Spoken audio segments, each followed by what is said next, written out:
You see, what is obvious, surely is obvious, that you are right and I am wrong. Or possibly I am right and you are wrong. Or maybe sometimes you are right and sometimes you are wrong, and sometimes I'm wrong and sometimes I'm right. And what happens, because you are right and I am wrong, conflicts occur, argy-bargying occur, emotional upsets occur.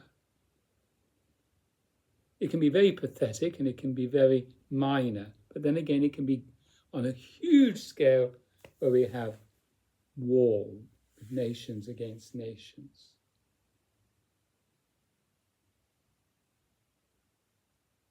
And then we come to Christmas and everyone's wish is one: peace.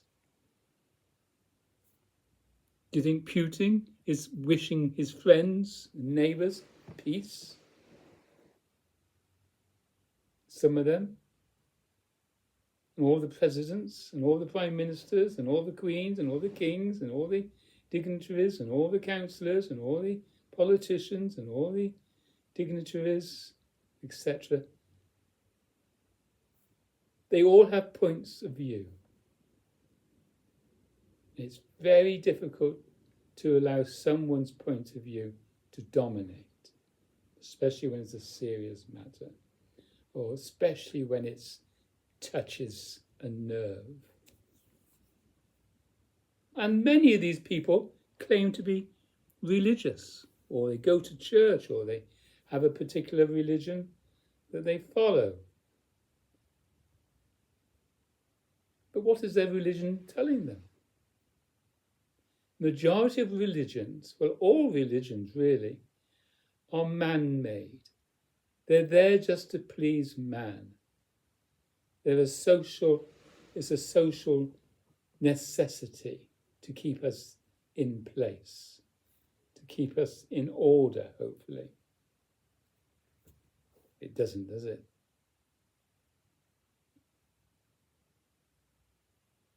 And then people like Jesus comes along, and Buddha comes along, and Krishna, and various religious spiritual masters, Muktananda and Adida and Krishnamurti and Puna and whatever his name is, and they all come along and say something. How to rise above it all. You see, what is natural in the body-mind is not points of view. That's what we accumulate. That's not part of the inherent condition of the body-mind. It's what we accumulate. Consider 1,000, 5,000, 100,000, 1,000,000, 1,000,000,000 CDs, blank CDs. They all have that in common.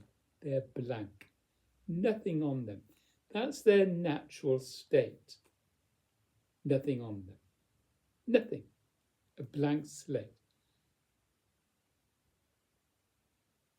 But what we tend to do is we accumulate points of view. And we identify with our points of view. Just as we identify with the content that is put onto the blank CD or DVD. And the same with books. Books are inherently, essentially, blank pages. Nothing written on the blank pages or drawn. And someone comes along and writes on them. And then we talk about that book being such and such a book, having such and such a topic. It has a point of view that we read about. And we say, oh, I like that point of view, so I'll take that on. No, that goes against my principles. No. I want to know about that one. So what we have to realize, according to these teachers, and including me, though I'm not a great teacher, but I've got a lot to say regarding to being happy, We're saying we've got to transcend all that.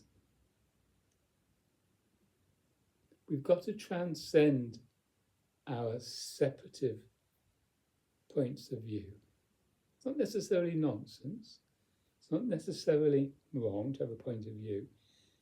But it's important that we understand our true nature. Our true nature, like the blank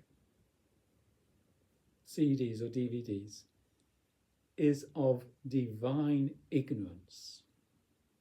We do not know from this disposition what a single thing is. We just don't know. Divine ignorance, and it's bliss. I tell you, it's bliss.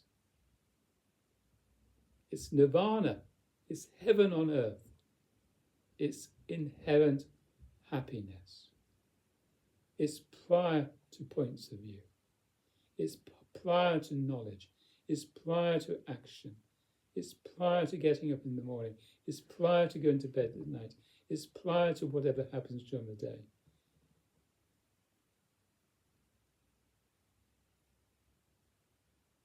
It's the sun, if you like, which is prior to the clouds.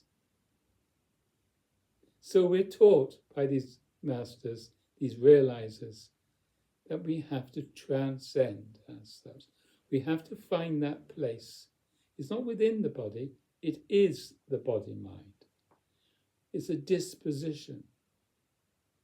We have to be graced to realize it by turning away from all of our subjectivity, turning away from everyone's subjectivity, and finding that place with a capital R, reality, which is, in essence, feeling attention. Can you just sit there right now and be feeling attention? Can you allow your body and mind to simply be feeling attention? Maybe close your eyes and put your fingers in your ears, and you sense a different sensation. The inherent, innate state of the body-mind is not point of view, is not the content. It's a state, it's an inherent, wonderful, beautiful, transcendental state. Not up in the clouds, not off the ground. It's an incarnation that is greater than simply fulfilling yourself, fulfilling your points of view, and your whims and your likes and your dislikes. It has nothing whatsoever to do with that. Today I talked to a Christian. I saw that this church was offering mince pies and drink and Christmas carols. So I thought, I'll go and join them and have a Christmas carol, sing along. Got talking, and this person said, Jesus gives him hope. Jesus has helped his life. Jesus has helped him to go through various whatever. That's a belief. He believes that Jesus helped him. I'm not going to decry that. I'm not going to argue against that. Why should I? I'm not out to argue with anyone.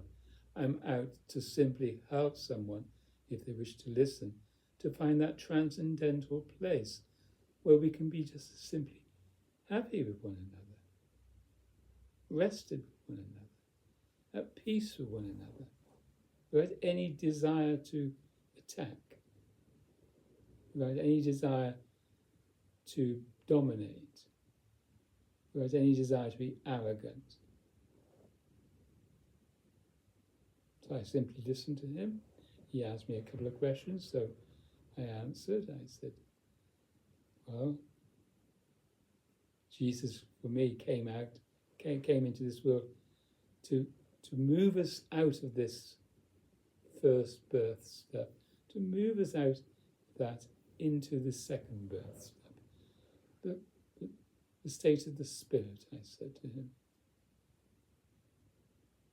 for we can simply love and be happy with one another, I said to him, without any conflicts.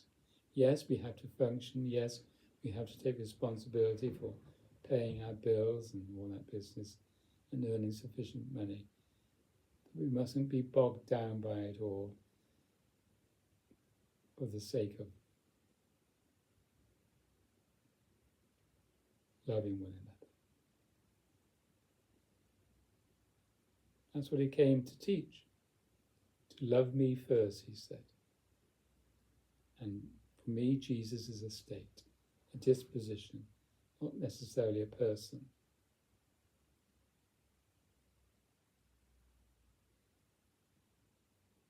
And the inherent characteristics of that Jesus state is peace, love, joy, delight.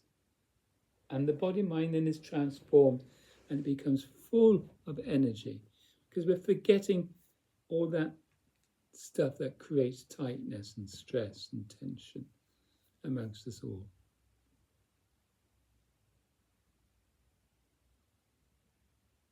Thank you for listening. So how do we learn? How do we transcend ourselves?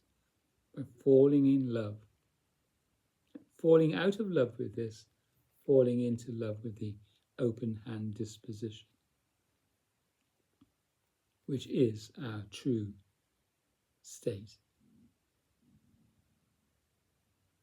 So when you next go up to someone to talk to that someone, notice whether you're coming like this. I want my say. I want you to listen to me. I want you to love me. I want.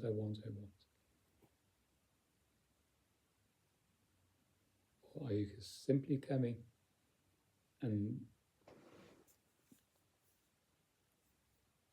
without any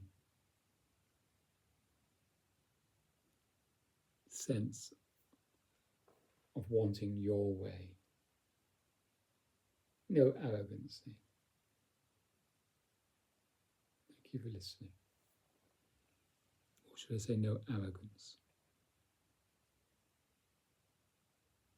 You have to surrender. Literally surrender to that transcendental place.